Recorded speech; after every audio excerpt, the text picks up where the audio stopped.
noite. Segunda-feira hoje sem chuva, não sei se vocês observaram.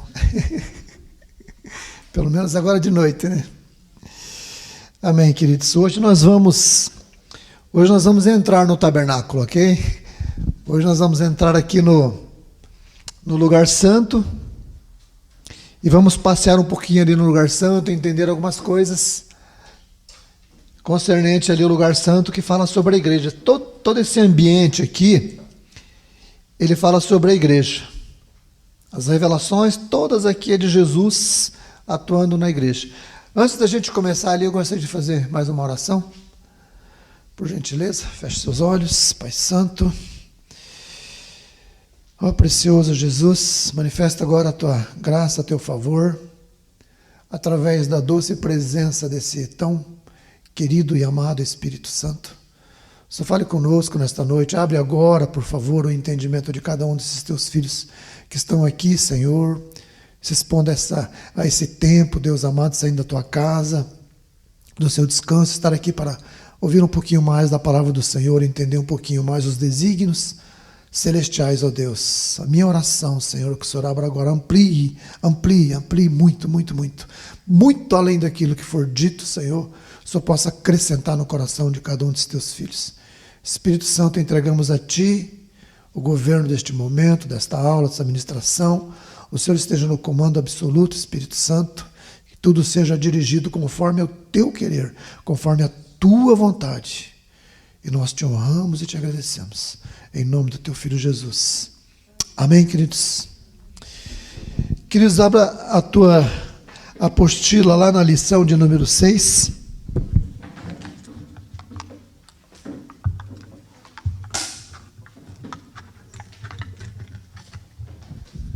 Como vocês perceberam, eu já disse, nós não estamos assim, seguindo exatamente como está na apostila, devido ao meu formato aqui de aula aqui, então eu não consigo manter bem exatamente como está na apostila, mas tudo que a gente fala aqui está na apostila, e a apostila tem muito além daquilo que a gente fala.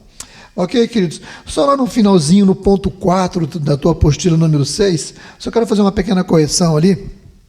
Logo na letra A, diz assim: havia 4 colunas na entrada e 5 no interior. Na verdade, foi só um erro de digitação, tá? Tá tudo certo? Na verdade, são 5 colunas na entrada e 4 na primeira entrada, tá? Aqui tem 5, 1, 2, 3, 4, 5, e aqui são 4 colunas. Ok? Então, mas só acerta aí o resto, né? Só foi uma questão de digitação mesmo. Amados, nós falamos na semana passada, nós falamos sobre o altar de sacrifício, sobre a bacia. Nós vamos agora deixar para trás, entramos aqui pela porta, passamos aqui pelo altar de sacrifício, altar de bronze, passamos aqui pela bacia, agora nós vamos adentrar ao lugar santo. Entramos agora no tabernáculo, tá? Vamos entrar no lugar santo e entender o significado de pelo menos 2 desses utensílios que estão aqui. Hoje nós vamos falar sobre a mesa dos pães e o candelabro. Só que antes eu quero conversar com vocês um pouquinho sobre essas 5 colunas aqui, que é a sustentação do lugar santo. As 5 colunas, ela sustenta o lugar santo. O que significa? As 5 colunas sustentam a igreja, porque o lugar santo fala da igreja, ok? Então nós temos aí uma sustentação, ok? As 5 colunas, eu deixei no celular, tá aqui. Eu quero que você, por gentileza, abra a tua Bíblia, ali em Efésios, no capítulo 4, versículo 11 e 12. Quem achar e poder ler, por gentileza? Efésios, capítulo 4, versículo 11 e 12. E ele mesmo concedeu uns para apóstolos, outros para profetas, outros para evangelistas e outros para pastores e mestres, com vistas ao aperfeiçoamento dos santos, para o desempenho do seu serviço, para a edificação do corpo de Cristo. O entendimento que se tem dessas 5 colunas aqui, ela fala exatamente desses 5 ministérios que foram citados aqui no versículo 11. Jesus, quando nós começamos a entender, vamos descobrindo a ação, a missão do Senhor Jesus, nós vamos entendendo que ele funcionou em 5 ministérios. Ele foi um profeta, ele foi um apóstolo, foi um evangelista, foi um pastor e foi um mestre. Essas 5 colunas aqui falam de cada um desses ministérios. De cada um desses cinco ministérios que sustenta a igreja. Então, entramos aqui, passamos pelo altar de bronze, passamos pela bacia e vamos entrar no lugar santo. Mas vamos entender um pouquinho o significado de Jesus na questão, no quesito desses 5 ministérios. Como o Senhor Jesus funciona na igreja e como hoje a igreja deve funcionar dentro desses 5 ensinamentos de Jesus, que simboliza essas 5 colunas aqui que sustenta a igreja. Então vemos lá Jesus como apóstolo, como mestre, como evangelista, como pastor. E o versículo 12 diz: dentro desses 5 ministérios, querendo o aperfeiçoamento dos santos, nós somos os santos, né, a igreja do Senhor, para a obra do ministério, para a edificação do corpo. Então o corpo, a igreja, ela tem que ser edificada em cima desses 5 pilares aqui, em cima desses 5 ensinamentos. Se fosse, de repente, sentar com cada um de vocês e começar a conversar, o que a gente ia identificar aqui? Alguns de vocês aqui se identificaram no ministério apostólico. Outros iam se identificar no ministério profético. Outros a gente ia descobrir que são pastores, pastoras. Outros são mestres da palavra. Né? Dentro de toda a igreja, queridos, por menor que ela seja, sempre tem alguém ali que é um pastorzão, que é um profeta, sempre tem alguém ali que é um mestre da palavra. Jesus deixou esses ministérios, esses 5 ministérios na igreja, para que a igreja possa crescer saudável dentro desses ensinamentos. Sempre nós vamos encontrar pessoas atuando em um desses 5 ministérios. Jesus, ele atuou nos 5. Jesus, ele nos ensinou sobre os 5 através, né, dos seus dias, do seu tempo aqui na terra. Eu quero que você abra também comigo ali, continuando a falar aqui da igreja, em 1 Coríntios, no capítulo 13, versículo 13. Se alguém achar e quiser ler, por gentileza. 1 Coríntios, no capítulo 13 e no versículo 13.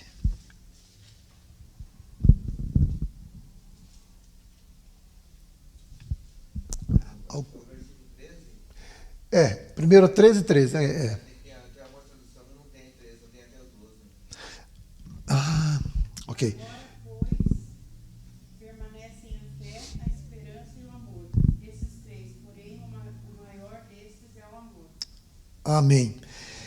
A igreja, queridos, o corpo de Jesus reunido, fala de: agora, pois, permanece a fé, que fala sobre a pessoa do Espírito Santo, a esperança, que fala sobre a pessoa do Senhor Jesus, e o amor, que fala sobre o nosso Deus. Né? Então, queridos, a esperança, eu quero falar um pouquinho sobre vocês sobre esperança. Quando nós estamos inseridos numa igreja, nós fazemos parte do corpo de Cristo, eu quero agora aguçar um entendimento de vocês. Uma coisa que para mim é muito forte.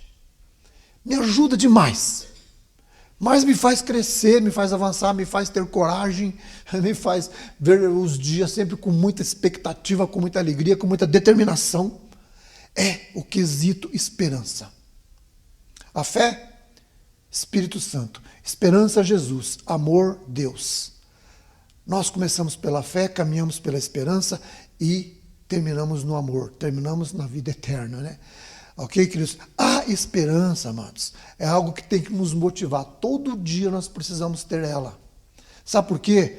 A Bíblia está recheada. Se você for contar quantos versículos falam sobre esperança, a esperança é algo tão forte que ela tem que estar muito, muito arraigada ao nosso coração como cristão, como aquele que crê na pessoa do Senhor Jesus, porque Jesus é a nossa esperança tremenda, sabe? Jesus, quando nós temos algo na nossa frente, nós já lembramos de algo que o Senhor Jesus diz, ou algo que a Bíblia nos diz, e nós já temos esperança. E a Bíblia diz que nós devemos esperar. O que é fé? Hebreus 11:1. Fé é a certeza do que se espera. Olha que coisa doida. Fé é a certeza. O que é certeza? É uma convicção plena de algo, certo? Isso é certeza. Certeza das coisas que se espera. Você está esperando algo em Deus. Senhor, eu tenho fé. O Espírito Santo me enche de fé. O Espírito Santo me enche de fé, Senhor. Eu faço parte do teu corpo. Eu tenho essa promessa para mim. Queridos, põe fé. Creia, creia. Eu lembro, meu menino, quando era pequeno, eu não me esqueço, ele falou, pai, eu ia viajar com a minha esposa, a gente ia viajar para um lugar um pouco mais distante. Ele falou, pai, dá para você traz um presente para mim? Eu falei, trago. Traz aquele presente para mim. Eu falei, tá bom, filho, eu trago aquele presente para você. Vocês sabem, amados, ele, através da convicção de que o pai dele prometeu e da fé que ele tinha que ele ia receber, ele começou a brincar com o brinquedo antes dele ter o brinquedo. Ele já imaginava o brinquedo junto com os outros e ficava brincando ali, o brinquedo já estava ali. Ele tinha fé naquilo que ele esperava. Então, queridos, quando nós temos fé naquilo que nós esperamos, sabe, nós já temos que trabalhar a nossa mente através da pessoa do Senhor Jesus que nos enche de fé. E isso é certo. Está de acordo com a palavra de Deus. Eu posso falar, Senhor, acrescenta isso na minha vida em nome de Jesus. Jesus está de acordo. Fechou, queridos? É a fé, é a nossa determinação, aquilo que nós temos no nosso coração. Então a esperança, ela produz um coração forte. Amados, nunca deixe que o inimigo tire a esperança do teu coração. Ele vai te roubar uma coisa muito, muito importante. Muito importante. Eu vou citar uma frase aqui de um escritor francês, o nome dele é Charles Péguy. Veja a frase desse homem. Ele se converteu ao catolicismo, viveu no século XIX, uma frase que me marcou demais. Ele disse sobre a esperança, ele disse, a esperança é uma virtude aqui para a terra. A esperança, vou repetir, é uma virtude aqui para a terra e não para o céu. Por quê? No céu tudo nós já tudo possuímos. Então, queridos, nós temos essa expectativa da vida eterna, mas toda a nossa esperança nós temos que ter aqui na terra, nós temos que esperar algo em Deus e coisas boas em Deus, nós temos que esperar. O Senhor nos dá esse privilégio como filho dele. Não é para a eternidade, na eternidade nós já temos tudo garantido lá, não espere nada lá não, tá? Lá já está tudo certo. A nossa esperança é aqui que nós temos que desenvolver a nossa esperança em Deus, sabe? Quando nós estamos inseridos numa igreja, o Senhor nos ensina. Queridos, vocês fazem parte desse corpo. Se alegrem. Né? Grudem no pastor. Né? E fiquem, e orem, e busquem. Sabe, o poder que libera Jesus para a igreja é a oração. Quando vocês oram, libera o poder de Jesus para a igreja. O Thomas Miller, ele disse, grandes esperanças fazem grandes homens. William Carey disse, esperar grandes coisas em Deus, você empreenderá grandes coisas para Deus. Quando nós esperamos grandes coisas em Deus, muitas vezes nós começamos um projeto, né, ele é pequeno, mas a gente fala, Deus, esse negócio vai ficar grande. Nós estamos começando um trabalho lá na igreja com famílias de pessoas dependentes químicos. Estamos lá hoje com 15 pessoas. Mas eu olho para aquilo e já vejo a igreja cheia.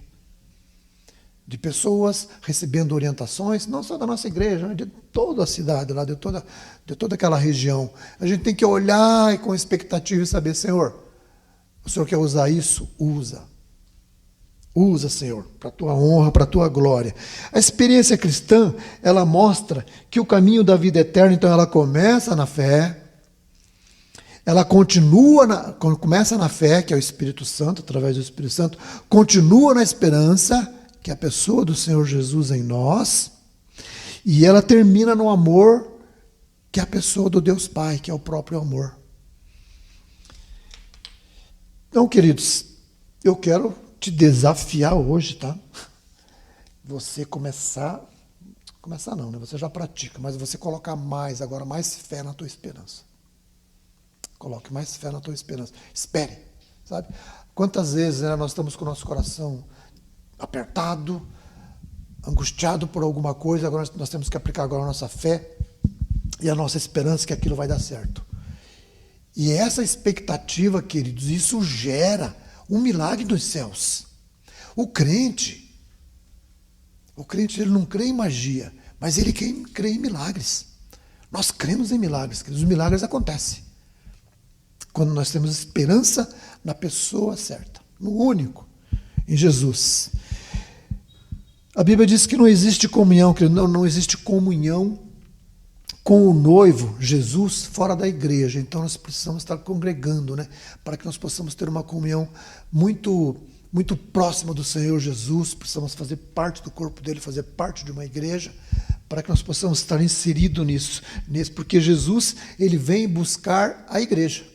Não é isso que a palavra de Deus diz? Jesus vem buscar a igreja. É lá que ele vai tocar. Então, a oração é a maneira que ela vai ativar o poder de Deus na igreja. A oração que nos alimenta a nossa esperança e concretiza a nossa esperança. Eis esse processo, né, de fazer com que as coisas cresçam e avancem na nossa vida. A única instituição que tem promessas de Deus, única instituição que tem promessas de Deus é a igreja. Única, queridos, na face da terra. O único organismo, a única organização que tem as promessas de Deus é a igreja. Não tem promessas de Deus para a NASA, para a Coca-Cola, para o Banco Itaú, para a SpaceX, não. Todas essas instituições, elas não têm promessa de Deus, não encontramos promessa de Deus na Bíblia em lugar nenhum. Mas para a igreja, sim, nós encontramos a promessa de Deus. E lá em Mateus, no capítulo 16, no versículo 18, diz que as portas do inferno não prevalecerão contra o McDonald's. É isso que está escrito lá? A única instituição, querido, onde nós descansamos em Deus, porque nós sabemos que existe promessa, é a igreja do Senhor, onde Pedro, Jesus diz para Pedro nesse versículo: tu és pedra, e sobre esta pedra eu edificarei a minha igreja. Eu edificarei a minha igreja. Jesus, então, ele usa essa instituição chamada igreja para trazer as promessas dele, e ali o povo dele vive em segurança. Aqui dentro, querido, nós temos segurança. Quando nós entendemos todo esse processo aqui, nós chegamos até o lugar santo, adentramos por essas 5 colunas, entendemos a importância dessas colunas aqui, o ensinamento dela, nós entramos aqui nós estamos seguros.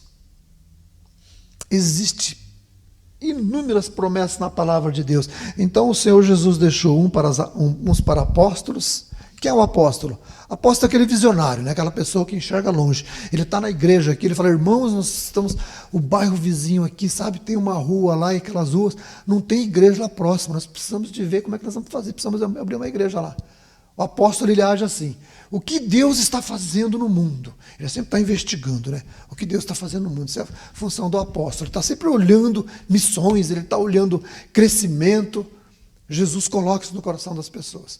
Profeta, quem é o profeta? Profeta é aquele que muitas vezes traz a direção do Senhor, é aquele que não coloca panos quentes no pecado, chama o irmãozinho para o lado: querido, vem cá, deixa eu conversar com você. Sabe, eu senti de Deus isso. Esse é o profeta, que ele traz direção para a igreja, traz santidade para a igreja. O profeta é isso.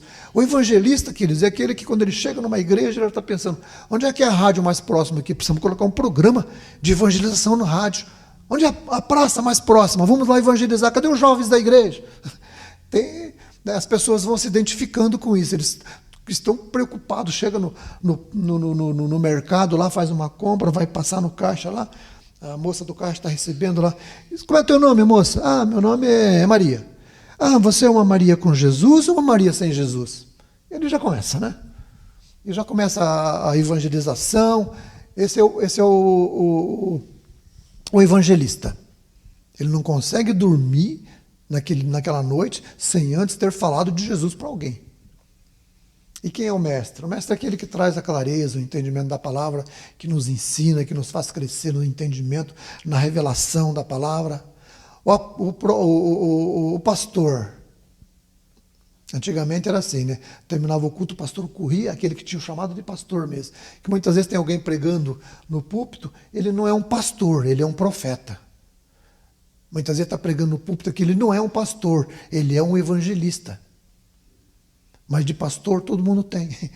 Todo mundo é pastor. Porque pastor é cuidar de ovelhas. E o pastor tem aquele cuidado, né, excessivo com as suas ovelhas. Corre na frente, terminou o culto, já vai lá na porta, cumprimenta todas as pessoas, todos os membros pelo nome. Muitas vezes fala o nome da família inteira. Oh, como é que vai o filho tal, a filha tal, fulano não sei o quê. Entende? O pastor é esse, aquele que conhece, né? Conhece as suas ovelhas. Chama... Ah, pastor, dá para você vir almoçar em casa hoje? Ah, dá, vou sim. Chega lá, almoça, já fica para o café, já fica para a janta. Meu pastor é aquela pessoa assim, né, chegada. Então Jesus, ele nos ensina isso dentro do corpo dele, aqui na igreja. Né? Nos ensina todo esse relacionamento. Nós vamos conversar um pouquinho sobre relacionamento agora, mais adiante, ali na mesa dos pães. Então, queridos, Deus, ele não tem outro organismo no mundo, outra organização no mundo, a não ser a igreja. A única instituição que tem poder para se levantar contra o reino das trevas, contra o reino de Satanás, é a igreja. É a única instituição que pode se levantar contra as forças do inimigo. O palácio do governo lá não pode fazer isso. Indústrias não pode fazer isso, empresas não podem fazer isso, igreja pode, porque é a única instituição que o Senhor levantou com esse poder para confrontar o poder das trevas. Lugar santo, que fala do relacionamento com o Senhor Jesus, do relacionamento com a família de Deus.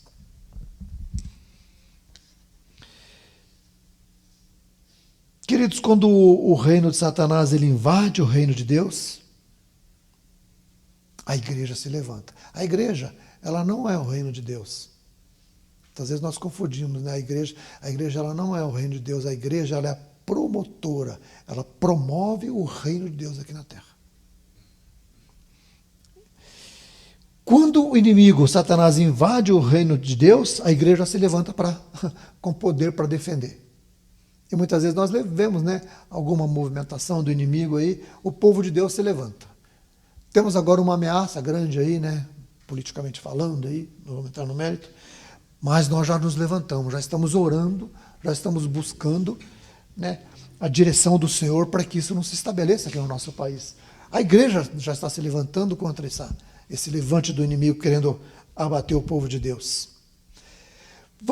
Adentramos então, passamos aqui pelas 5 colunas, que fala dos 5 ministérios, que fala da sustentação da igreja.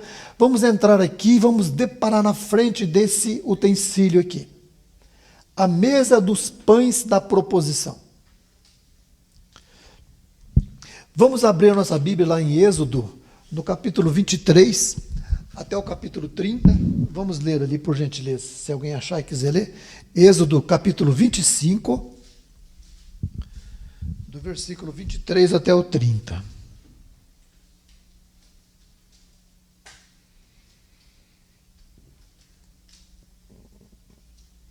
Também farás a mesa de madeira de acácia, terá o comprimento de 2 côvados, a largura de 1 côvado e a altura de 1 côvado e meio.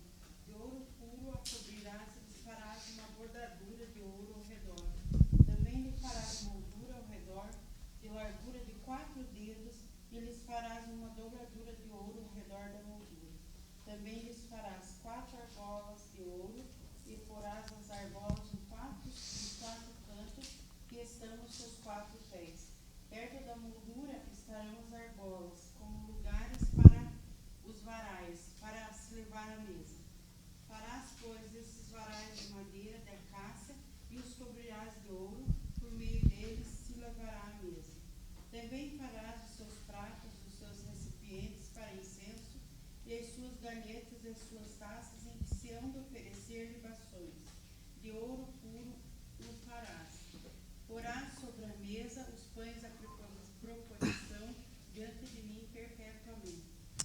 Amém. Então, aí está falando da mesa dos pães da proposição. Sobre essa mesa de ouro, haviam 12 pães da proposição. Nessa mesa que está aqui dentro do lugar santo, que está aberto para a gente enxergar ela. Então, havia 12 pães aqui, 2 fileiras de 6. Esses 12 pães, queridos, ele fala das 12 tribos de Israel. Cada pão desse simbolizava uma tribo de Israel. Então, dessa forma, a nação toda, os 12 pães, a nação toda estava ali diante de Deus, no lugar santo. Aqui tem 12 pães, 6 pães, 2 fileirinhas, 6 pães de cada, havia aqueles 12 pães ali, né? Esses 12 pães simbolizando as 12 tribos que estavam acampadas aqui ao redor do tabernáculo, 3 tribos de cada lado, né? Somando as 12 tribos, a tribo de Manassés, Naftali, Isacar, Efraim, Benjamim, Simeão, Aser, Zebulon, Gade, Dan, Ruben e Judá. Essas são as 12 tribos, os 12 filhos de Jacó, né, que originou as 12 tribos. Elas estavam acampadas aqui ao redor, representada, cada pão desse aqui representava uma dessas tribos. Então estava ali a família de Deus diante da luz do candelabro, sendo iluminada, a família de Deus sendo iluminada pela luz do Espírito Santo, pela luz do candelabro.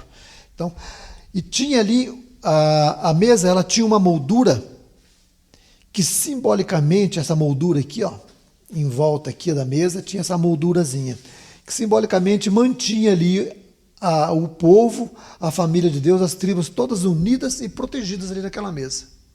Então essa moldura aqui, ela fazia essa função de trazer segurança, de trazer proteção ali para os pães, para a família de Deus, para a nação toda ali protegida nessa mesa ali. Então essa mesa que representa Jesus, ela abriga os 4 pães que representam a família de Deus, mantendo elas ali unidas e protegidas. A mesa, ela tinha uma moldura, que eu acabei de citar. Essa moldura, queridos, ela tinha a altura de 4 dedos. O que é 4 dedos? Exatamente a altura de uma mão, certo? A altura da nossa mão é 4 dedos.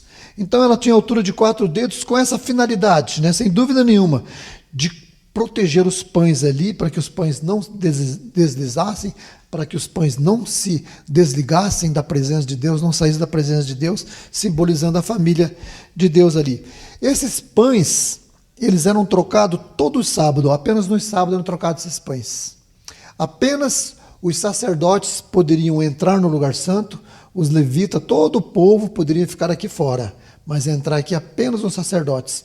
Eles poderiam entrar para trocar esses pães, para fazer a manutenção aqui no lugar santo, tanto do candelabro quanto do altar de incenso. Então eles entravam aqui uma vez por semana, no sábado, e os sacerdotes eram o único que podiam se alimentar desses pães. Esse pão, ele simboliza Jesus. O único que podia se alimentar de Jesus eram os sacerdotes. Semana passada nós conversamos sobre quem são os sacerdotes hoje, né? Quem são os sacerdotes hoje? Aquele que adora, aquele que ora, aquele que promove a presença de Deus, aquele que traz a presença de Deus para próximo de você, que traz a presença de Deus para a sua casa. Esses são os sacerdotes. Então, queridos, nós não podemos esquecer de sermos sacerdotes. Aí isso nos dá o direito de nos alimentarmos de Jesus, que simboliza esses pães aqui. Vamos ler aqui, nós estamos lá nós estamos lá em Êxodo, vamos ler o versículo 25. Êxodo 25. Alguém achou?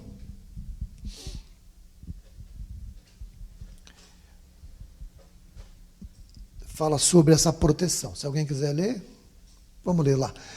Faça também uma borda ao redor da largura e ponha um remate de ouro ao redor da borda, né? Então, essa moldura aqui, a palavra de Deus, o Senhor Deus, nos fez questão de dizer que ela tem uma altura de 4 dedos. A mão de Jesus ali. É Jesus em volta ali nos protegendo, né? A mão do Senhor Jesus nos guardando, guardando a família de Deus ali, protegendo, agasalhando, como a palavra diz, né? Trazendo para debaixo das suas asas, para o esconderijo do Altíssimo.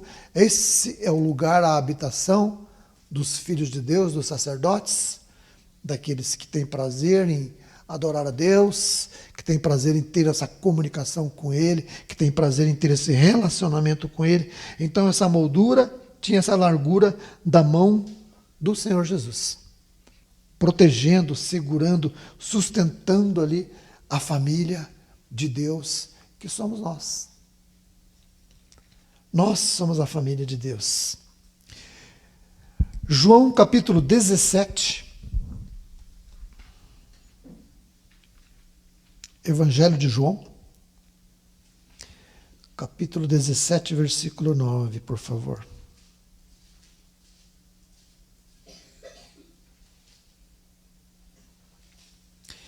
Vamos ler ali do 9 até o 11. Está ali? É por eles que eu rogo, não rogo pelo mundo, mas por aqueles que me deste, porque são teus. Ora, todas as minhas coisas são tuas, e as tuas coisas são minhas, e neles eu glorificado. Já não estou no mundo, mas eles continuam no mundo, ao passo que eu vou para junto de ti. Pai Santo, guarda-os em teu nome, que me deste para que eles sejam um, assim como nós. Aleluia. Esses versículos eles falam, queridos, de unidade. Eles falam do desejo do Senhor Jesus tão profundo, né, de que nós vivamos em união. É por isso que essa mesa foi confeccionada. Deus deu ordem específica dessa mesa para colocar esses pães ali, para dizer: meus filhos, eu quero que vocês fiquem juntos. Eu quero que vocês fiquem juntos. Jesus, então, ele diz, olha o apelo de Jesus: eu rogo por eles, Jesus orando por nós. Não rogo pelo mundo, mas por aqueles que me deste, porque eles são teus. Jesus falando. E todas as minhas coisas são tuas, e as tuas coisas são minhas, e neles eu sou glorificado. Jesus falando, fiquem juntos, fiquem juntos. Aí existe a glorificação, com vocês juntos eu sou glorificado. E eu já não estou mais no mundo, mas eles estão no mundo. Eu vou para ti, ó Pai Santo. Guarda em teu nome aqueles que me deste, para que sejam um. Queridos, é tão triste, né, quando a gente começa a ver alguma confusãozinha no meio da igreja. Todas as igrejas têm isso, né? Todas. É impressionante como a gente consegue deixar o inimigo botar umas coisas. A gente tem que tomar cuidado também, né? A gente, como pastor, tem que tomar um cuidado. Tem que estar orando, botando o joelho no chão, falando: Senhor, tenha misericórdia. Senhor, nunca permita que algum sentimento que vai trazer desunião, que vai trazer um desligamento de pessoas, né? Senhor, tenha misericórdia de nós. Faça-nos unidos, nos ensina a amar e a perdoar um ao outro, nos ensina a estar junto, né? Aquele sinergismo, aquela soma de força, de esforço de estar com Deus. Sabe, queridos, é isso que agrada o coração de Jesus, ele dizendo aqui, para que eles sejam um, assim como ele é com o Pai. Ele fala, assim como nós somos. Olha o que Jesus espera de nós. Jesus quer que nós sejamos unidos tanto quanto ele é com Deus Pai e Deus Filho. É muito, sabe, queridos, quando a gente começa a pensar nessa união, a gente fala: Deus, nos ajuda, Senhor, nos ajuda a ter essa união no corpo, sabe, nos ajuda quando uma pessoa errar. Quem não erra? Vamos trazer para perto o dedo em riste, né, acusando o irmão, acusando a irmã. A gente tem muita facilidade de fazer isso. Queridos, Deus nos perdoou. E Deus perdoou, de repente, aquele irmãozinho também que fez alguma coisa de errado para mim e para você. Se Deus perdoou ele, quem somos nós para não perdoar? Quem somos nós para negar o perdão? O salmista diz que enquanto eu não perdoei o meu adversário, os meus ossos envelheceram. artrite, artrose e tantas doenças aí, né, que dos ossos, né? Muitas vezes tem pessoas, queridos, há anos atrás tinha uma senhora, ela tinha um problema assim no braço e não sarava nunca aquilo. Não sarava. Minha esposa, ela trabalha com libertação. A minha esposa começou a atender aquela pessoa e entendeu que ela tinha um problema muito sério de perdão. Quando aquela mulher perdoou, queridos, aquela enfermidade sarou. Sarou. E é assim que Deus faz, né? Deus, ele tem tanto amor para com as pessoas. Ontem de manhã nós tivemos lá minha equipe, nós estivemos lá numa casa de repouso de idosos, né? Uma boa parte estão bem lúcidos ainda, a gente conseguiu conversar com eles, e outros não. Tinha um senhor, nós fomos, uma senhora lá, falou, pastor, eu quero te mostrar uma pessoa, essa pessoa está há 7 anos em estado vegetativo. Nós entramos lá, ele era um piloto de caça, era um homem de muitas posses, um piloto de caça, não, um piloto desses aviões aí, e ele está lá há 7 anos. Quando eu olhei para aquele senhor, me deu uma compaixão muito grande para a vida dele. A mulher começou a contar a história dele, e tal, que ele largou a família e tal, se juntou com outra pessoa lá, e a família, os filhos não vêm visitar ele porque não perdoa ele, a primeira esposa também não vai porque não perdoa, a outra que ficou lá, aparece lá muito que de vez em quando, né? Mas ele é muito bem cuidado lá porque é uma casa muito, muito bem requisitada. Quando eu olhei para aquele homem, eu fiquei com muita compaixão por ele. Hoje de manhã eu estava orando, sabe aquelas orações onde alguma coisa atravessa na nossa oração, assim? Eu nem estava lembrando daquele homem, queridos. Eu vou ter que voltar lá. Eu não sei o que Deus vai fazer. Acho que Deus vai acordar aquele homem por um momento. Eu não sei. Vai acordar para ele receber Jesus, para ele confessar Jesus. De alguma certa forma isso vai acontecer. Deus é que vai fazer isso. Eu não faço a menor ideia. Então, queridos, aqui que fala de unidade. Né? Fazemos parte de um corpo, temos a unidade. O homem, nós somos um ser tricotômico, né? Somos tripartidos, somos corpo, alma e espírito. A nossa alma, ela é composta pelas nossas emoções, né? A nossa mente, a nossa vontade. Três quesitos, que a nossa alma, ela é composta da nossa mente, nossas vontades e das nossas emoções. Ok? E aí quando você entra no lugar santo, você encontra aqui o candelabro, né? Você encontra a mesa dos pães e você encontra aqui o altar de incenso. Quando você entra, as nossas vontades, elas são representadas pela mesa. Fala de satisfação, os pães, né? A nossa mente, ela é representada pelo candelabro. E as nossas emoções, ela é representada pelo altar de incenso. As emoções, a representatividade na igreja, no corpo de Cristo, a representatividade das emoções está no altar de incenso. O altar de incenso, ele significa oração, significa adoração, significa nossas emoções.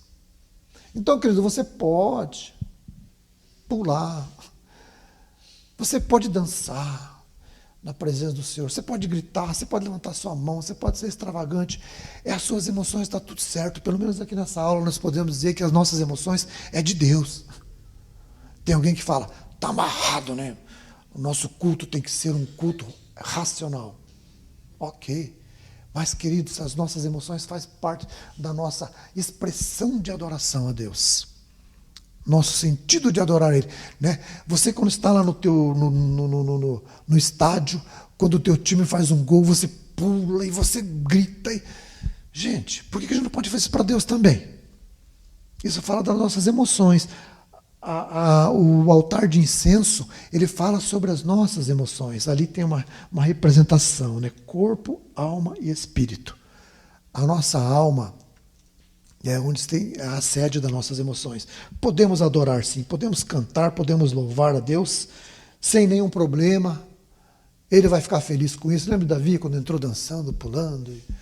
Né? Foi uma festa lá quando ele estava trazendo a arca. Então, queridos, Eu me lembro, em 2002, faz tempo, primeira vez que eu tive o Espírito Santo tocou muito forte nas minhas emoções. Não sei se vocês já ouviram falar de Randy Clark. É um pregador americano, ele esteve aqui na primeira na PIB, não, numa outra igreja. Ah. Ele teve ano passado? Sim. Que eles vieram americanos. É um homem cheio de Deus, né? De Espírito Santo. Meu Deus, o ministério dele é marcado pelo Espírito Santo. Mas esse episódio, pastor, esse aconteceu em 2002. É aquela primeira igreja que tem do lado do centro cívico ali, da Quadrangular, né? Da Quadrangular, isso. Aonde? Na Shalom. Que legal. Eu faz tempo que eu não vejo ele pregar. Mas eu sei que ele nossa. Nossa. Se eu soubesse que ele estava, eu tinha ido lá. É um homem que eu tenho meu respeito, assim, né? Com relação a.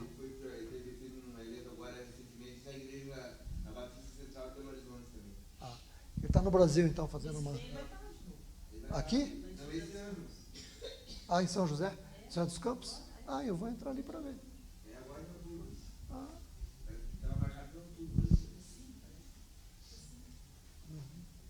Vamos lá ver. Eu tive uma experiência muito forte com esse homem, meu pastor. Esse homem marcou minha vida em 2002. Foi a primeira vez que eu tive uma experiência assim, no meu físico. Eu estava trabalhando, naquela época eu estava na empresa lá trabalhando.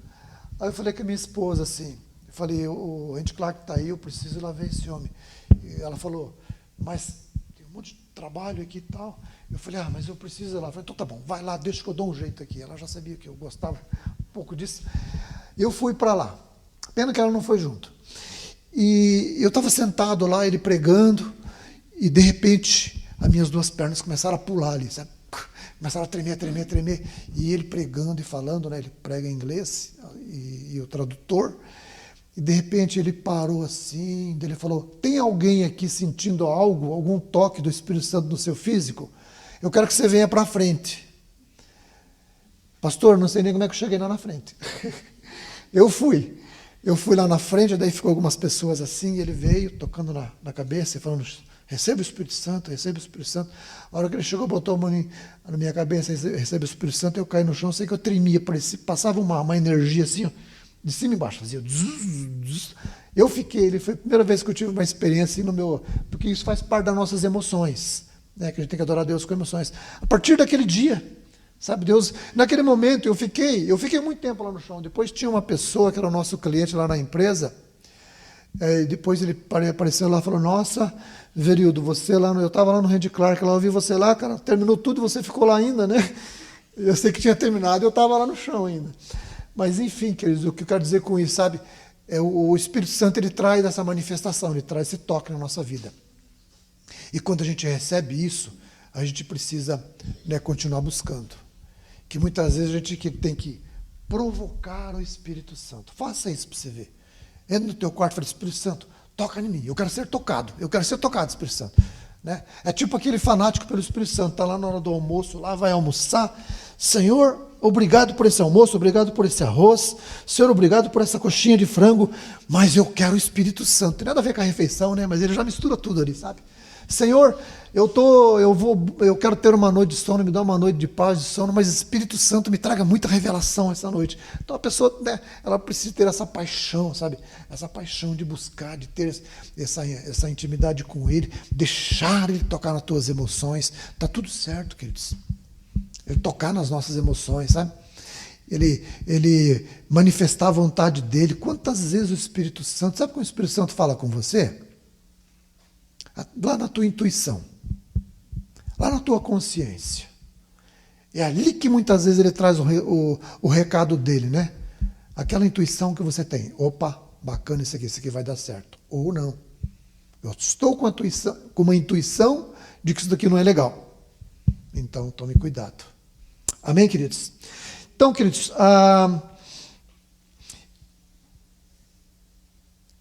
A mesa dos pães, tem esses 12 pães. Eu queria ler esse texto, não sei se vai dar tempo. Deixa eu ver uma coisa aqui. Vamos pular. Então, lá, nós não vamos ler, mas lá em Levítico, no capítulo 24, no versículos 5 e 6, traz bastante informações. Eu não estou acompanhando a apostila, tá? Depois vocês, por favor, me perdoem por isso. Tá? Mas a apostila, como eu já disse, né? Leiam ela em casa, levem ela a sério. Tá? Eu leio sempre ela, vejo que está tudo dentro daquilo que a gente está conversando, né? Não existe nem... enfim, é um bom acréscimo, um excelente acréscimo, então é bom que vocês leiam ela em casa. Então, querido, a família de Jesus eram quantos apóstolos? 12. 12 apóstolos, a família de Cristo. Lá no início, lá na sua missão aqui na terra. A família de Deus, as 12 tribos, representada por aqueles 12 pães, isso tudo simboliza a família de Deus. Né? Então, os 12 pães sobre a mesa estavam lá diante do candelabro, sendo iluminado pela luz do Espírito Santo. É assim que nós somos. Nós somos iluminados pela luz do Espírito Santo. Deus, ele só contempla a sua família se ela estiver sobre a mesa, que é Jesus. Essa mesa é Jesus, né? Essa mesa fala de Jesus. Todos os detalhes dela, nós não podemos entrar em detalhes. Todos os detalhes dela, as medidas, tudo fala sobre a pessoa do Senhor Jesus. Então Deus, ele contempla a sua família quando a sua família está sobre a mesa. É nessa posição que Deus contempla a sua família. Por isso que nós, como pais, como mães, né, e como filhos também, nós como pais, nós temos que olhar para a nossa geração sempre. Senhor, eu quero que o meu filho caminhe muito mais além daquilo que eu consegui chegar. Essa é a família de Deus. Sabe, a gente está abençoando, liberando a nossa geração, os nossos filhos, para que eles andem muito mais, eles tenham unção dobrada, eles toquem muito mais, eles vão muito além daquilo que a gente consegue atingir, daquilo que a gente consegue alcançar. Muitas vezes Deus traz missões para cada pessoa, né? O Billy Graham, ele tocou milhões de pessoas, né? Ele foi chamado para isso. Esse foi o chamado dele. Salvar milhões de vidas. O ano que vem vai ter um evento com o filho dele aqui. Qualquer coisa eu aviso o Flávio depois. Oi? O neto dele. O neto do Billy Graham, que vai estar aqui. Até o Marciano que vai trazer com o pessoal lá, né? Ele avisou a gente da quarta-feira, teve alguns pastores, vai ser lá na arena da Baixada. Isso. Eles vão pegar a arena lá, porque vai ser um negócio bem...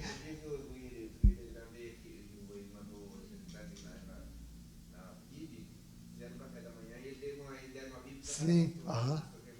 Foi. Ah, ganhou? Nossa, legal. Eu não pude ir lá naquele dia, me arrependi. Não pude ir lá. Mas, enfim, ele vai estar aí, gente, vai ser um evento imperdível. O neto dele diz que ele prega a mesma coisa que o avô, né? A mesma coisa que o avô pregando, assim.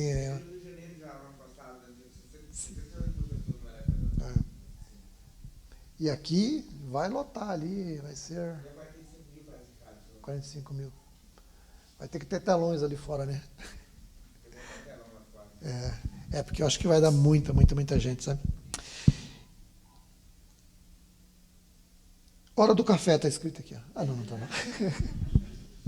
Vamos dar uma pausazinha, 10 minutinhos para o café. Queridos, vamos abrir a nossa Bíblia no Evangelho de João, no capítulo 4, no versículo 31 a 34. João 4, 31 a 34.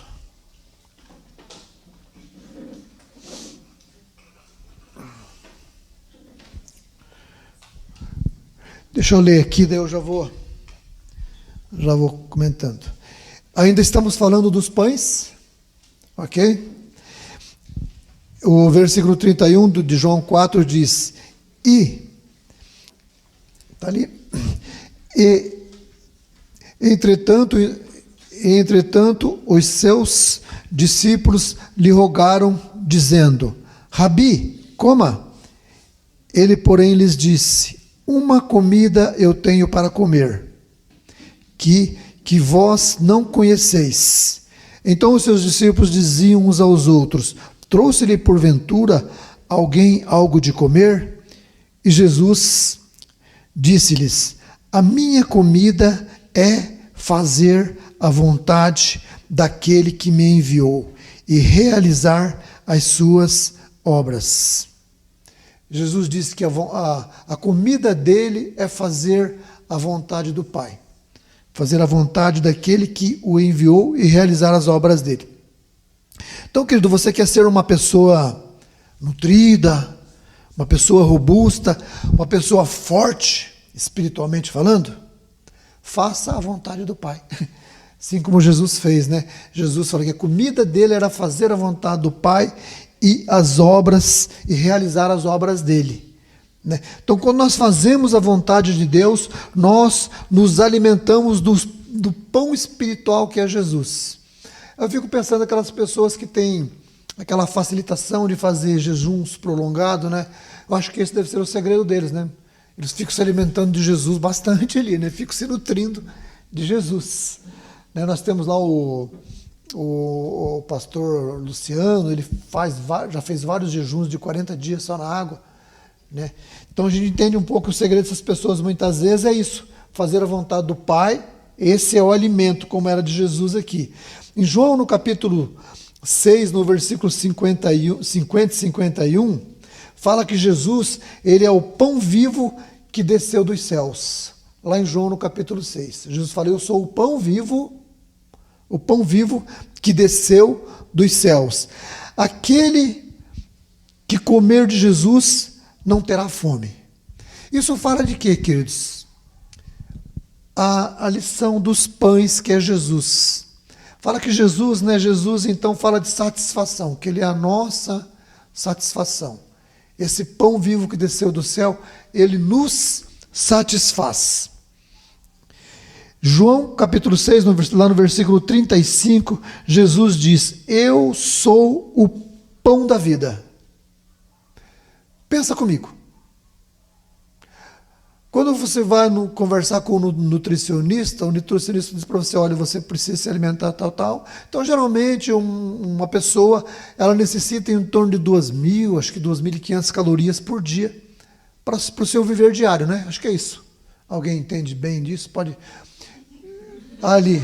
Fala aí, irmã. Acho que é em torno de 2.500 calorias, né? Diária. Depende da pessoa, né? Depende da pessoa. Então, acho que para nós, né, para o nosso viver diário, em torno de vamos arredondar para 2.500 calorias. Mas precisamos nos alimentar em torno disso, para o nosso viver diário. E para o nosso viver eterno?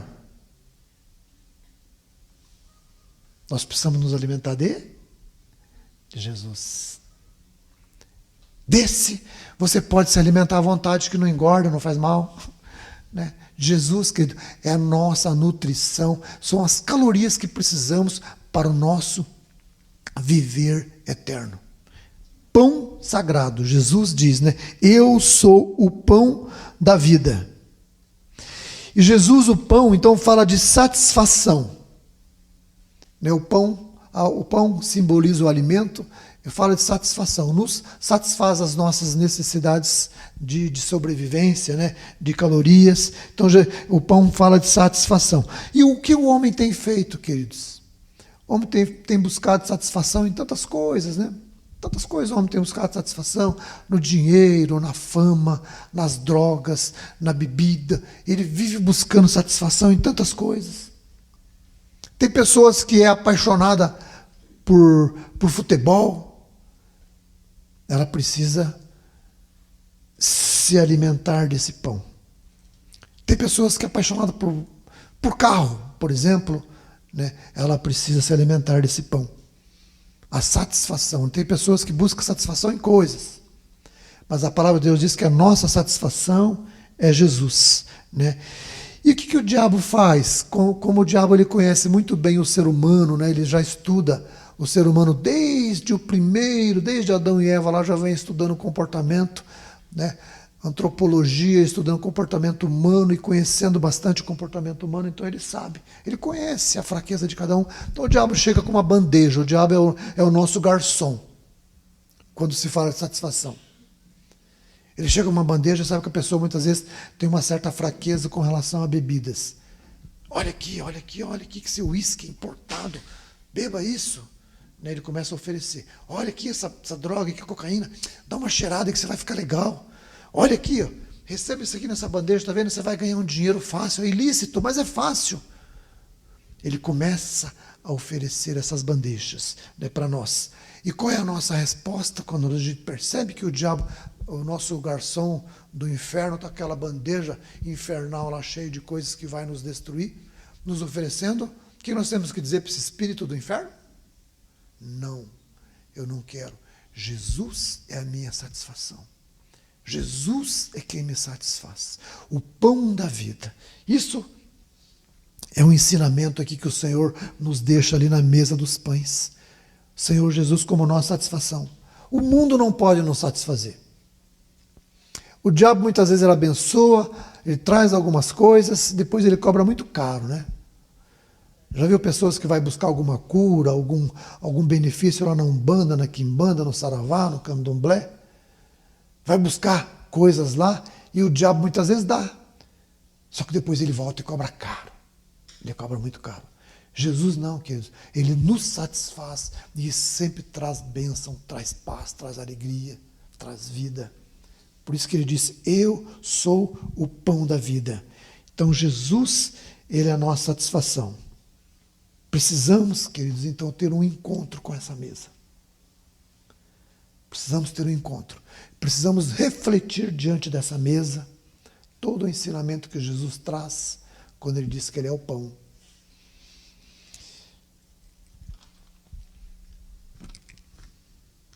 Então, queridos, o que nós precisamos fazer? Nós precisamos então nos alimentar da vontade de Deus. Ter alegria na vontade de Deus. Nós acabamos de ler ali em Êxodo, no capítulo 25, no versículo 30, diz: sobre a mesa porás o pão da proposição. Proposição é propor, é o ato de propor. Porás o pão da proposição perante a minha face, perpetuamente. Precisamos estar diante da face de Deus perpetuamente. Quando Deus nos procurar, nós temos que estar bem pertinho dele. Senhor, eu estou aqui. Então, o pão sobre a mesa é a vontade de Deus. Amados, e fazer a vontade de Deus é morrer para Cristo. Quando a gente fala morrer, é um negócio meio pesado, né? Eu, quando vi isso pela primeira vez, falei, nossa, mas eu não quero morrer, não. Mas não é morrer fisicamente, né? Quando Jesus fala que nós temos que morrer as nossas vontades para Ele, sabe? Jesus, quando nós nos rendemos a Ele, entregamos a nossa vida a Ele, Jesus fala, ok, filho, você entendeu, mas eu não vou ficar com a tua vida aqui. Eu vou devolver a tua vida para você viver, só que agora junto com isso vai o meu kit de bênçãos para você. Então nós precisamos morrer para Jesus, porque é aí que está a vida. A lei não se aplica a um morto, queridos. Né? A justiça não se aplica. Imagina você uma pessoa procurada pela polícia, pela lei, de repente o delegado lá recebe uma ligação e diz, olha, o fulano está escondido em tal lugar. Aí eles mandam 20 viaturas para lá, cercam todo aquele lugar e muitos policiais descem armados para pegar aquela pessoa que está ali. A polícia chega lá, dá ordem de prisão e não houve nada, chuta a porta, quando entra, aquela pessoa está morta ali no chão. Morreu. Será que eles vão colocar uma algema nele, colocar no camburão e levar preso? Um cadáver? A lei se aplica ao morto? O diabo, quando te encontra morto, querido, ele não pode te cobrar nada. Você morreu para Jesus. Você está escondido ali. Ali existe vida. Existe paz. Existe conquistas. Existe alegria. Quando nós entendemos que a nossa satisfação está em Jesus. A lei não se aplica para aquele que está debaixo, coberto pelo sangue do Senhor Jesus. Uma vez eu me lembro, nós estávamos no retiro. Uma pessoa ficou endemoniada Aí, eu não lembro bem o processo, é que depois houve outro caso ali, em que, sim, a pessoa teve uma revelação, disse que não podia mais tocar naquela vida, porque agora ela estava revestida com o sangue de Jesus. Os demônios viam aquela pessoa revestida. Então eles não podem tocar.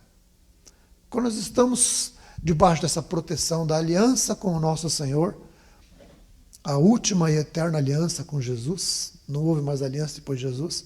Antes houve várias alianças, né? Alianças adâmica, abraâmica, mosaica. Depois de Jesus, não, nós temos uma aliança eterna. Estamos debaixo dessa proteção. Tudo que é de Jesus é nosso. Porque nós temos uma aliança com Ele. Os Estados Unidos fazem uma aliança com um país pobrezinho lá, que não tem nenhum poder bélico de guerra, de defesa, nada, mas os Estados Unidos, com todo o poder bélico dele, faz uma aliança com aquele paizinho. Se aquele paizinho entrar em guerra, os Estados Unidos têm que entrar também, tem que defender ele, porque tem uma aliança. Nós não temos nada para oferecer para Jesus. Jesus tem tudo para nos oferecer, porque nós temos uma aliança com Ele. Somos aliançados com Ele. Estamos debaixo dessa segurança. Queridos, vamos agora virar para a nossa esquerda e olhar para o candelabro. Vamos falar um pouquinho sobre o candelabro. Nós estamos dentro da igreja. A luz da igreja é o candelabro, é a única luz que existe aqui. Ok? O candelabro, nós vamos ler lá em Êxodo, no capítulo 25. Do versículo 31.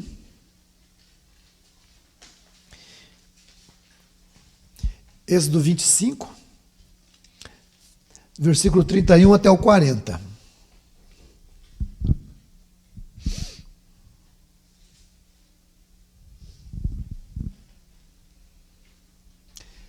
Eu vou. Isso, pode ler, por favor. Um candelabro de ouro batido se fará esse candelabro. O seu pedestal, a sua haste, os seus cálices, as suas maçanetas, as suas flores, formarão com ele uma só peça. 6 hastes sairão dos seus lados, 3 de um lado e 3 do outro. Numa haste haverá 3 cálices com formato de amêndoas, uma maçaneta e uma flor. E 3 cálices com formato de amêndoas, na outra haste uma maçaneta e uma flor. Assim serão as 6 hastes que saem do candelabro. Mas no candelabro mesmo haverá 4 cálices com formato de amêndoas, com suas maçanetas e com suas flores. Haverá uma maçaneta sobre 2 hastes que saem dele, e ainda uma maçaneta sobre 2 outras hastes que saem dele. E ainda mais uma maçaneta sobre 2 outras hastes que saem dele. Assim se fará com as 6 hastes que saem do candelabro. As suas maçanetas e as suas hastes serão do mesmo. Tudo será de uma só peça, obra batida de ouro puro. Também lhes fará 7 lâmpadas, as quais acenderão para iluminar defronte dele. As suas espevitadeiras e os seus apagadores serão de ouro puro. De um talento de ouro puro se fará o candelabro com todos esses utensílios.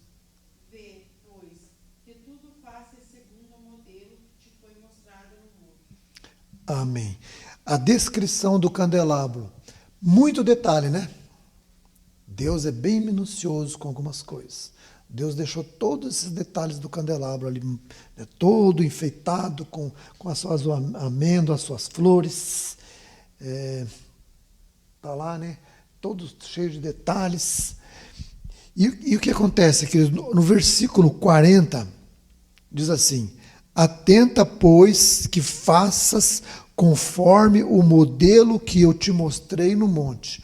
Deus deixa bem claro para Moisés, fala: Moisés, não me invente moda, faça do jeito que eu te orientei. É desse jeitão aqui o candelabro, faça exatamente do jeito em que eu te mostrei. Então esse versículo, ele fala de que, sabe, nós temos que fazer as coisas conforme Deus nos orientou. Conforme Deus nos dá a direção. Fazer tudo conforme a vontade dEle. Por que ele diz quando Deus nos dá a direção de fazer alguma coisa? Nós temos já a direção de Deus e começamos a fazer diferente, o que acontece? a vontade de Deus não vai se estabelecer aqui, ali, né? A presença de Deus não vai se estabelecer ali. A glória de Deus não vai se manifestar ali. Por quê? Porque nós estamos fazendo diferente. De repente você quer abrir uma empresa, né? Você fala, Senhor, onde que eu vou abrir a minha loja? Aí Deus fala, filho, abra naquela rua ali, tem muito movimento, vai dar certo. Aí você vai lá, antes de você ir naquele lugar lá, você passa assim no lugar mais bonito, tem uma praça na frente. Nossa, mas aqui é bacana, aqui também tá para alugar. Acho que eu vou alugar aqui mesmo. Aqui a vista é mais bonita, de frente para a praça. Lá não, de frente para a rua. Mas Deus falou que era para fazer lá. O que vai acontecer? Não vamos nem comentar. Entende? E é isso que isso quer dizer. Faça conforme Deus mostra, sabe? Versículo, quando Deus disse para Moisés, Moisés, faça desse jeito. Tinha que fazer exatamente daquelas formas. Então, muitas vezes, Deus traz alguma direção para nós, nós temos que prestar atenção, pedir ajuda ao Espírito Santo para que a gente obedeça conforme Deus fez. Porque quando a gente faz isso, o favor dele vem. A glória dele vem, a presença dele vem. Né? Se Deus nos manda fazer algo, nós temos que fazer exatamente daquela forma. Tem muitos líderes, né, muitos pastores que querem exercer o seu chamado, queridos, fora da vontade de Deus, fora da direção, da iluminação do Espírito Santo. Né, isso não vai funcionar, não vai dar certo. Ele quer desempenhar o seu chamado, né, então o seu desempenho não vai ser satisfatório para Deus. Não será. Né? A parábola lá dos talentos, né, Deus ele deixa uma orientação para que o seu povo caminhe nessa orientação, porque ali existe bênção, ali existe o cuidado dele.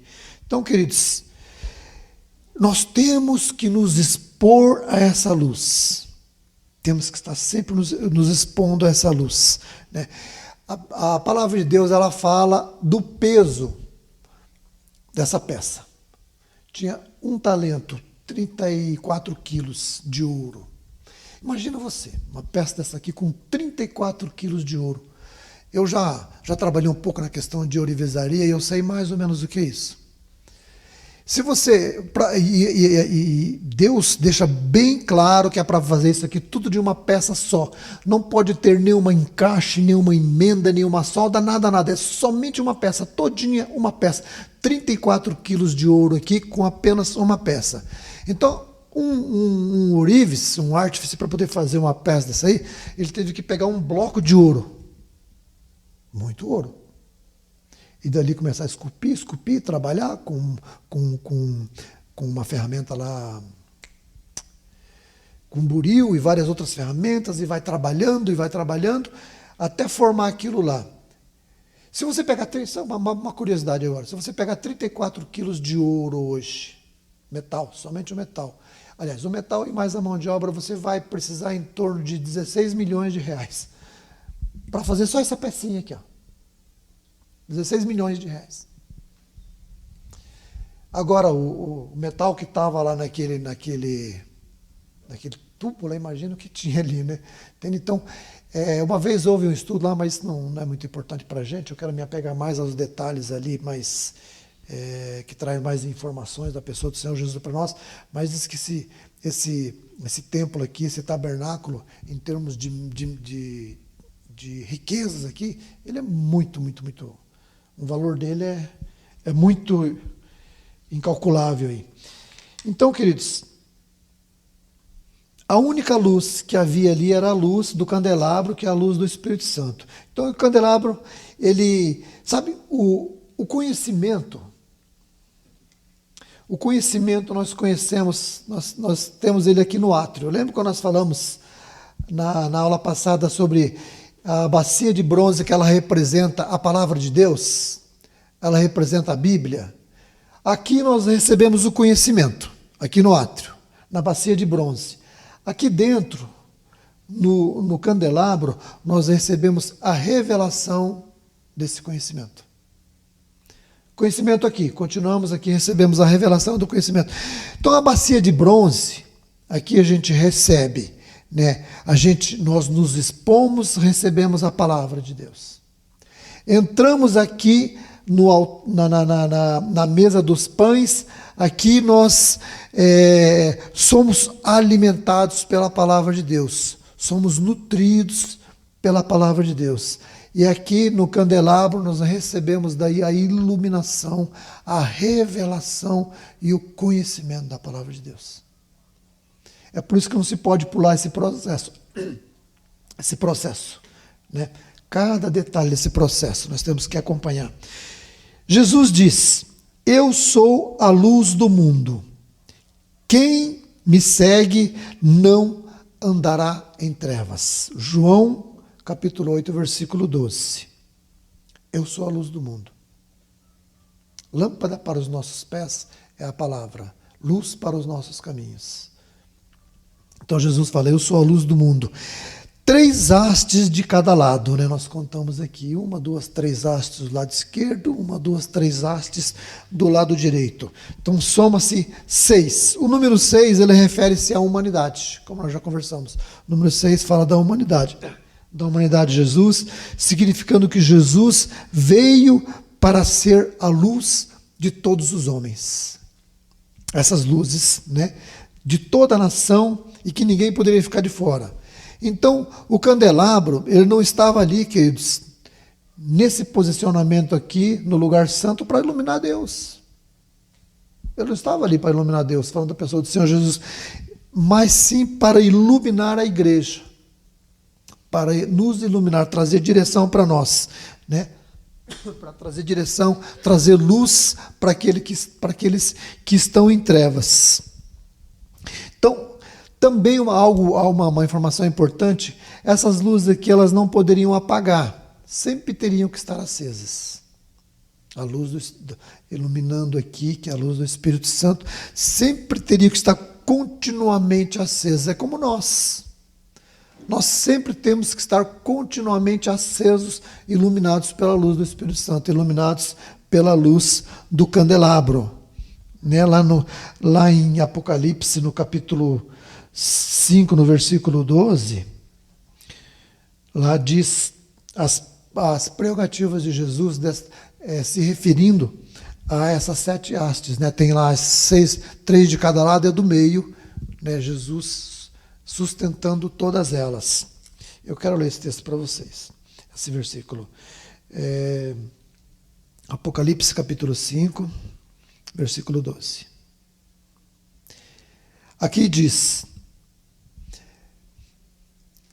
proclamando com voz forte, digno é o Cordeiro. Lembra a semana passada que nós falamos sobre a questão da palavra digno, né? Jesus é digno, é o único que é digno. Digno é o Cordeiro, que foi morto de receber. Aí vem as prerrogativas do Senhor Jesus, 7, simbolizando as 7 hastes lá, né? As 3 de cada lado e a do meio. De receber poder, riqueza, sabedoria, força, honra, glória e louvor. Falando da pessoa, daquele que é digno, do Senhor Jesus, aquele que é digno, honrado, merecedor, exemplar, capaz, aquele que é apropriado. Então, queridos, o único fogo que podia acender as lâmpadas, essas lâmpadas aqui, não se podia acender essas lâmpadas com qualquer... De repente poderia acontecer de uma ou outra apagar. Isso aqui até mesmo no transporte elas teriam que manter sempre acesas. Então era uma logística muito grande para poder manter essas luzes acesas até no transporte, né? Quando a nuvem que estava sobre a tenda, ela se levantava, nós já conversamos sobre isso, ela começava a caminhar, né? Os levitas já começavam a desmontar todo o tabernáculo ali, já desmontando todo o tabernáculo para acompanhar o movimento da nuvem. E acompanhando o movimento da nuvem. E imagina ali eles transportarem isso aqui com fogo. Né, que essas 7 luzes aqui não poderiam se apagar. Você sabe, a Bíblia, ela não se refere às medidas do candelabro. Ela fala somente do peso. Aí nós começamos a conjecturar, né? O Espírito Santo não dá para medir ele. Não tem como dimensionar o Espírito Santo. Tamanho, largura, comprimento. Então acho que a Bíblia não especifica a questão das medidas dele, somente do peso, somente para já nos deixar essa ideia de que não dá para medir ele, né? Você que vai colocar uma medida no Espírito Santo, você que vai colocar um limite nele. Quanto você quer dele, o quanto você não quer dele. Eu acho que esse é um ensino também que nos traz aqui a questão do candelabro, sabe? Essa questão dessa parte de que a Bíblia não traz essa definição das dimensões. Você dimensiona o quanto você quer do Espírito Santo na tua vida. O quanto você quer se relacionar com ele, o quanto você quer ter intimidade com ele. Então, querido, o único fogo que podia acender ali era o fogo que saía desse altar aqui, ó. Mas absolutamente nunca poderia acender essas espivitadeiras aqui com qualquer outro fogo que não saísse desse altar. Por quê? Porque esse altar fala do sacrifício. Esse altar fala da cruz do Senhor Jesus. É o único fogo que Deus aceita para acender essas lâmpadas. Se acender essas lâmpadas aqui com fogo estranho, Deus não aceita. Nem era os sacerdotes eram extremamente orientados com relação a isso. Somente o fogo daqui que poderia devolver luz a essas lâmpadas aqui. Então nenhum fogo ali era aceito. As lâmpadas, elas eram cheias de azeite de oliva. Era fruto da primeira tirada das olivas ali. Era esse azeite que era para colocar aqui nesses copos aqui que mantinha aquela luz acesa, né? Então, as lâmpadas eram sempre cheias desse azeite de oliva que é a figura do Espírito Santo. O azeite, né? O óleo. Nós usamos muito hoje o óleo da unção, né? A gente vai ungir, consagrar. Antigamente usava-se muito para consagrar coisas. Muitas vezes a gente tem o hábito, eu faço isso, né, de ungir a nossa casa, né? Você vai ali e unge a casa, e unge o quarto dos filhos, né? E a gente tem esse hábito. Eu lembro uns tempos atrás, eu estava expulsando o demônio de uma pessoa, e eu peguei o óleo. Veja como o diabo é. Eu fui ungir. Aquele espírito falou através daquela pessoa: já vem você com esse olhinho, né? Eu falei: você tem medo desse olhinho. Ele quis desqualificar, né, o uso do óleo ali naquela libertação. E ele sabe do poder. Nós precisamos, queridos, estar cheio desse óleo. Precisamos nos encher desse azeite, desse óleo que simboliza o Espírito Santo, a figura do Espírito Santo, né? Nós precisamos nos encher dele, ser cheio desse óleo. Só assim, só cheio desse óleo, nós vamos conseguir refletir a luz do Senhor Jesus. Sem o óleo não há fogo. Assim nós podemos refletir a luz do Senhor Jesus. Buscar esse enchimento desse óleo, para que a glória de Deus venha, né? O Espírito Santo, ele quer nos encher da presença dele, do óleo dele. Ele quer nos encher. Mas quando ele vem para nos encher, e ele nos encontra já cheio de nós mesmos, cheio de orgulho, de soberba, de mentira, cheio de coisas ruins, o Espírito Santo vem para nos encher. Ele não pode nos encher. Nós já estamos cheios de nós mesmos. O que nós precisamos fazer para que nós possamos receber esse enchimento, essa plenitude do Espírito Santo? Nós precisamos começar a nos esvaziar de nós mesmos. Quando nós nos esvaziamos de nós mesmos, o Espírito Santo tem espaço para nos encher daí. É aquela oração, né? A oração que o Espírito Santo gosta de ouvir. Não é: Espírito Santo, dá-me mais de ti. Nós temos muito... a gente ora dessa forma, não é tão errado. Mas essa oração: Espírito Santo, dá-me mais de ti. Espírito Santo, encha-me mais de ti. Na verdade, a gente tem que orar: Espírito Santo, toma mais de mim. Espírito Santo, usa-me mais. E aí, querido, acontece um milagre. Eu gosto de pensar assim, sabe? Aí acontece um milagre. O Espírito Santo, para te usar, para curar alguém, para poder convencer alguém de que ela precisa de Jesus, para poder fazer uma visitação, para poder ajudar alguém a fazer algo importante para alguma pessoa, o Espírito Santo, para poder te usar, ele vai ter que retirar algo de você. Então, ele vai ter que depositar algo em você. Porque para tirar algo bom de nós, ele vai ter que pôr. Aí está o milagre. O Espírito Santo precisa nos encher das qualificações dele. Quando ele nos enche das capacitações dele, das revelações dele, aí nós podemos ser úteis.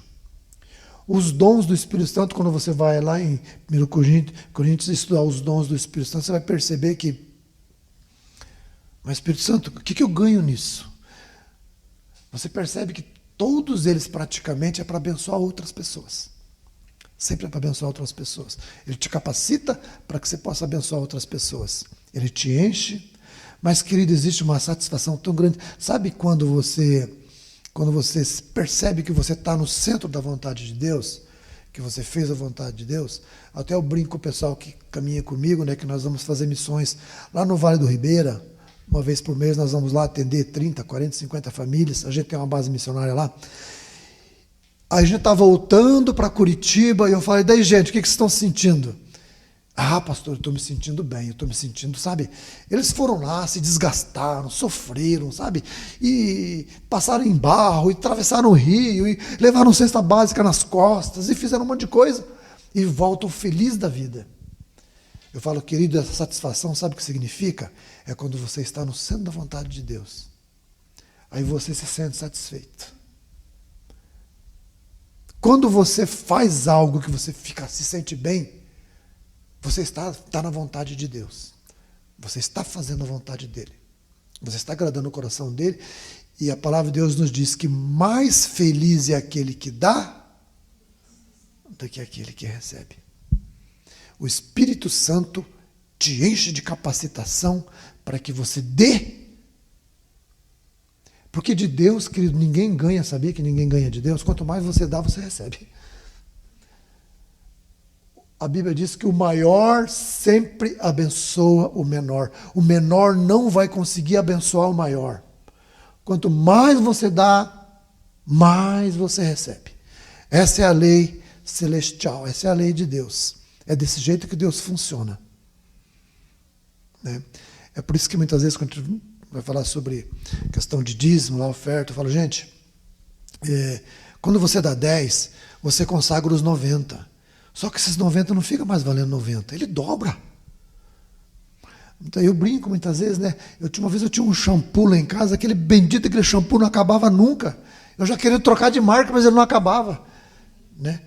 Então, gente, a gente fica percebendo, né, algumas coisas de Deus, as roupas da gente, muitas vezes, a gente quer trocar e não acaba nunca, e aquela roupa fica durando. Sabe, Deus, ele funciona assim.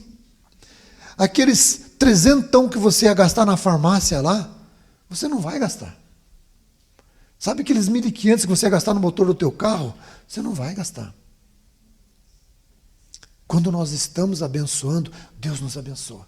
Deus nos abençoa. Porque o maior sempre vence o menor. Deus é o maior. Ele sempre vai nos vencer. Você não vai conseguir abençoar mais do que Ele te abençoa. Não vai conseguir, queridos. Essa é a lei do reino. É assim que Ele funciona. É desse jeito que Ele funciona, queridos. Então, essa oração do esvaziar de nós mesmos, sabe, para que o Espírito Santo nos encha, eu considero isso um milagre, sabe? Fala, Espírito Santo, você quer me usar? Então você vai ter que fazer alguma coisa, porque de mim não vai ter nada, não. Né? Ele vai ter que fazer algo em você. A gente estava lá ontem de manhã, estava lá nessa casa de repouso de idosos lá, uma casa muito chique, sabe? Cá entre nós aqui, R$8.000 por mês. Para ficar uma pessoa lá, só para vocês terem uma ideia. Então tinha pessoas lá, aí depois que a gente terminou aquela reunião ali, tinha um senhor lá, que ele é coronel, general, não sei que era um alto escalão lá. É uma pessoa muito lúcida. Aí um dos irmãos lá falou, pastor, vem cá, vamos conversar com esse senhor aqui. Aí nós começamos a conversar com ele, eu comecei a conversar com aquele homem, aí fui fazendo umas perguntas para ele, né? Eu vi, nossa, ele sim, falava muito bem, afinal de contas é uma pessoa teve uma vida muito... Né, viajava pelo Brasil, pelo mundo aí, através do cargo que ele exercia lá. Aí eu fui conversando, sabe o que, né? A gente não consegue perder a oportunidade, já vai puxando um pouquinho para o nosso lado, né? Aí fui começando a falar, ele foi se abrindo e tal, sentindo essa necessidade. Aí fui conduzindo ele para que ele concordasse comigo para fazer uma oração recebendo Jesus. E ele fez essa oração comigo, queridos. Mas Sabe o que o Senhor me falou? Aquela oração que Ele fez comigo há 20 anos atrás, Ele jamais faria. Deus, Ele é tão paciente, né? Deus, Ele é tão paciente que nós temos que, sabe, cansar de fazer jogo de braço com Deus, né? Querer vencer Deus. Deus pode vencer.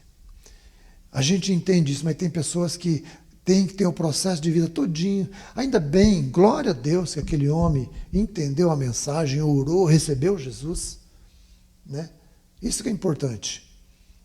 Mas, sabe, a gente tem que buscar esse entendimento do Espírito Santo e saber discernir o tempo, né? E saber discernir quando é o momento, né? Queridos, fiquem ligados. Não percam oportunidades de convidar pessoas para fazer a oração de Romanos 10, 9.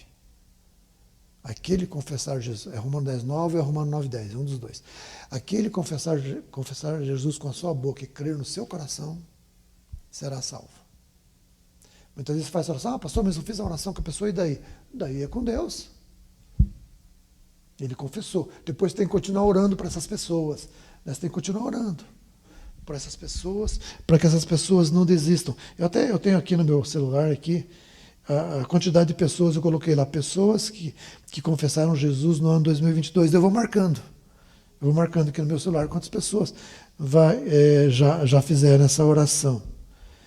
A gente tem que até colocar uma meta, eu coloquei uma meta para esse ano. Mas é bom, sabe? É bom, gente, porque isso nos incentiva a não perder não perder oportunidades. Muitas vezes a pessoa tem só aquela chancezinha ali. Quando a pessoa faz aquela oração, sabe, desencadeia algo muito poderoso no mundo espiritual. Porque ela falou com a sua boca. E você, de alguma certa maneira, você convenceu o coração dela de que ela fizesse aquela oração com fé. A Bíblia mente? Então não podemos perder a oportunidade, né? Então, queridos, encher-nos do Espírito Santo, quando nós enchemos do Espírito Santo, queridos, nós abreviamos a volta do Senhor Jesus. Mas como assim, pastor? Nós abreviamos a volta do Senhor Jesus. Sabe por quê, queridos? A Bíblia diz, eu vou ler para você o texto, está lá em Atos, no capítulo 2.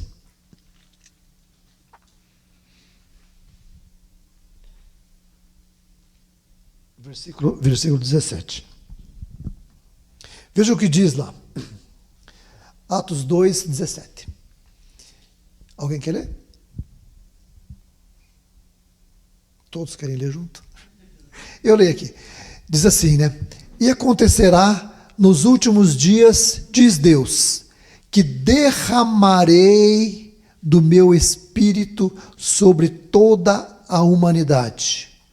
Os filhos e as filhas de vocês profetizarão, e os seus jovens terão visões, e os seus velhos sonharão. E acontecerá que nos últimos dias, se você se encher do Espírito Santo hoje, o que vai estar acontecendo? Nós estamos trazendo esse último dia mais rápido. Então, queridos, no encher-nos do Espírito Santo, nós abreviamos a volta do Senhor Jesus. E acontecerá que nos últimos dias eu gotejarei do meu Espírito Santo sobre toda a carne. Não é não, né, irmã? Jesus não vai gotejar do Espírito dele, não, queridos. A intenção dele é derramar do Espírito dele abundantemente. A intenção dele é fazer com que você seja pleno, sabe? É um derramar. Ele não vai. Se fosse uma gotinha do Espírito Santo, já seria bastante. Mas a promessa dele é derramar. Eu fico imaginando assim, né? O Espírito Santo, o Senhor Jesus, chega com um balde enorme em cima de você e olha aqui a dose, a poção do Espírito sobre a sua vida. Então, queridos, nos enchemos, porque diz que nos últimos dias, é nos últimos dias que isso vai acontecer. Encha-se do Espírito Santo que você vai abreviar a volta do Senhor Jesus. Se a gente demorar para encher o Espírito Santo, nós vamos demorar mais para que o Senhor Jesus volte. Não é isso que o versículo está dizendo? Então, queridos, buscar isso, né? Para encerrar, nós precisamos sempre priorizar, né, essa busca do Senhor, entender, né, que nós precisamos nos expor a essa luz, precisamos nos expor à luz do Espírito Santo, precisamos ser iluminados por Ele, buscar a direção dEle. Você vai se surpreender muitas vezes, queridos, quando você falar, Espírito Santo, por favor, conduza a minha vida. O Senhor é doce, o Senhor é generoso, só existe bondade, só existe sabedoria na sua pessoa. O Espírito Santo é uma pessoa. Ele é uma pessoa que foi enviada para estar do seu lado. Amém, queridos? Feche seus olhos um momentinho. Pai Santo, te honramos, te glorificamos e te bendizemos, ó Deus, por este momento, através da sua bondosa palavra, Deus. Mais uma vez, Senhor, a minha oração é que o Senhor acrescente muito, Deus. Temos as nossas limitações, não sabemos comunicar, mas o Senhor é o Deus da comunicação através do teu Espírito precioso. Enche, Pai Santo, de revelação a vida desses meus irmãos que estão aqui, que eles possam, Senhor, ser incentivados, ó Pai, a crescer na Tua presença, a ter uma intimidade com o Senhor, uma busca, um relacionamento, Deus, uma vivência com o Senhor. Pai Santo, eu os abençoo, declaro o favor do Senhor, declaro sobre a vida de cada um desses meus irmãos aqui uma semana abençoada, cheia da graça do Senhor, ó Pai. Pai, cheia de revelações, cheia dos milagres do Senhor. Pai Santo, que essa semana seja uma semana marcante para a vida desses teus filhos. Mostra para eles, cada um deles, o quanto o Senhor os ama, o quanto o Senhor se importa, ó Deus amado, com um detalhe da vida de cada um deles, Senhor. Abra os céus sobre a vida desses teus filhos. Acrescenta a graça do Senhor, o favor do Senhor, ó Pai. Eu oro assim e declaro no poder que existe no nome do teu Filho Jesus. Amém, queridos? Deus abençoe.